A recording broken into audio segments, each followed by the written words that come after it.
الرحمن الرحيم waxaa shalay iyo maanta iyo maalmahan meeshan uga socday midowga murashaxiinta la tashiyo ay bulshada qaybadeeda kala duwan ay la yeelanayeen waxaad ogtihiin duruufta maanta dalka uu marayo iyo xaaladda ay mataqaana ay ku sugan tahay oo ah xaalad horey dalkan u soo marin doorashooyinkii laga soo bilaabo 20kii sano ugu dambeysay waxaa kulantay in hay'adihii dastuuriga ahaa oo madaxweynaha iyo baarlamaankiiba ay dhamaatay mandatekoodii oo madaxweynaha ugu dambeeyay ay berri ku ag tahay waxaa rajo badan laga qabay shirkii dhuusamareeb ku soo fashilmay dowlad goboleedyada iyo dowladda federaalka inay ka soo bixi doonto qaab doorasho oo heshiis lagu yahay oo lagu fuliyo heshiiskii 17 Sebtembar 2020 lagu gaaray magaalada Muqdisho waxaad ogtihiin waxaa nasiib darro ah in meeshii wax heshiisa aysan ka soo dhicinin oo rajo u abuuri karta dadka Soomaaliyeed in doorasho ay galaan waxaadna ogtihiin in maalinka 8 ah in ay ahayd in la doorto doorashadii madaxweynaha inay dhacdo oo bishii December 27 la soo dhaafay in baarlamaan cusub la dhaariyo ay ahayd sida dastuurka iyo shuruucda dalku ay sheegayso intii maysan dhicinin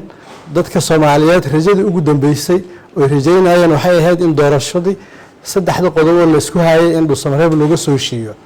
hadda waxaa nasiib darro ah in madaxweynihii federaalka uu ka yimaado dhuusamareeb iyadoo wax heshiis ah uusan la soo gaarin dowlad goboleedyadii waxaadna ogtihiin saddexda qodob oo la isku hayana inuu saldhig u ahay khilaafkeeda inuu asaga uu ahay mid uu saldhig u yahay marka arrintaas maadaama aysan ahayn arrin hore dalka uga dhici jirtay in mandatekeedii dastuuriga uu dhammaado doorashada qaabkii lagu geli lahaana aysan cadaynin waa arrin u baahan in dadka Soomaaliyeed iyo waxgaradka Soomaaliyeed wax laga weydiiyo oo fikir midaysan oo lagu wajihi karo oo dalkan marxaladaas kala guurka ah doorasho lagu geli karo in la helo arrintaas golaha midowga murashaxiinta Soomaaliyeed iyagoo ka ambaqaadaya shalay iyo maanta ay khamiistii iyo maanta ay la galeen shirar qaybaha kala duwan ee bulshada khamiistii waxaad ogtihiin inaan la shirnay odayaasha dhaqanka maanta culimada diinka iyo ururada bulshada rayidka ah welina fikirkii waa wadnaa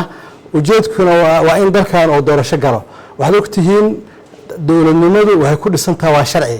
madaxweynaha Soomaaliya waxaa la doortay 4 sano oo ka bilaabanaysay 8 February 2017 oo ku eg 7 February 2021 baarlamaanka waxaad ogtihiin horey uga soo dhacday December 27 2020 iyadoo ku ekeed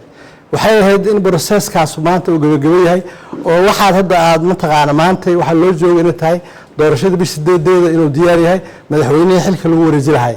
marka taas duruufaas xaaladda dalka uu ku sugan yahay ayaa waxay keentay in dadka Soomaaliyeed talo lagu laabto talana la weydiiyo golaha midowga murashaxiinta Soomaaliyeed shirkaas uu maanta meesha ku qabtay waana mahadsantihiin intaasaan rabay inaan idin sheego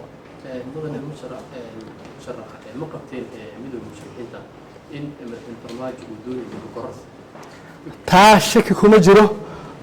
maxaa yeelay waxaaba caddeyn u ah markii uu aadayay madaxweynaha dhuusamareeb baarlamaanka hore u soo balansaday si halkaas markuu soo kala diro oo khilaaf uga soo tago muddo koros oo baarlamaanka u weydiisto marka waa maanta waa inay muuqatay taas wax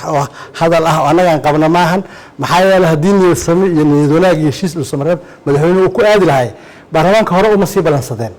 marka taas wax shay ku jira maahan haddii aan ku weydiiyo labadii madaxweyne ee ka horreysay farmaajo waqti ay ku darsadeen xasan sheekh 6 bilood ku darsaday shariif nootiin oo socday sanad ku darsaday sababta hortaagan in waqti uu ku darsado madaxweyne farmaajo maxay tahay waxa laga hadlayo tii madaxweyne xasan sheekh markaan ka soo bilowno madaxweyne xasan sheekh intaan mandate-ku dhamaanin ayaa laga heshiiyay qaabka doorashada loo galayo waxaad ogtihiin dalkan ma lahan institution oo dhammaystiran oo shaqada waqtiga loogu talagalay ku qaban kara waxaa jiitamay shaqada qabashadeedii laakiin inta dhamaado mandate-kii anigoo iska soo joogaan xasan sheekhna ma uusan dhihinin madaxweyne sheekh shariifna saasoo kale ahayd mandate-kii oo taagan oo weli hay'adihii dastuuriga ah ay leeyihiin shuruucda iyo dastuurka oo ogolaya inay shaqeeyaan ayaa go'aamo la gaaray laakiin tan waxaa laga hadlayaa waxay tahay yaa maanta leh awood sharci oo mataqaana oo muddo kordhin samay kara waxa kaliya marka waxa laga hadlayo waa mataqaana hay'aduhu intay shuruucdooda ku taagan yihiin oo ay mandate ka haystaan go'aamada ay gaaraan waa sharci laakiin markii mandateku dhamaada kadib aniga waa la joogi jiray anigana waa iska joogaa waxay la tahay inaysan sharci noqonayn waqtiga xilxeynta madaxweynuhu uu dhamaaday waxaan loo baahan yahay waqti doorasho lagu qabto idinku halka maxaad u aragtaa weli xalka annaga aan u aragno tashiyaan ku wadnaa bulshada waana idin soo bandhigaynaa madaxweynaha maanta waxa uu sheegay in wax firaaq dastuuri aysan dhici doonin isagoo baarlamaanka hor hadlaya 8 February haddii la gaaro muxuu yahay go'aankiinu yahay annaga 8 February dastuurka sheegaya idinkaa wada og dadka Soomaaliyeedna og yihiin madaxweyne kastoo la doorto mandatekiisu inay 4 sano tahay taas meesha ku jira go'aankiina muxuu yahay annaga go'aankeena tashiga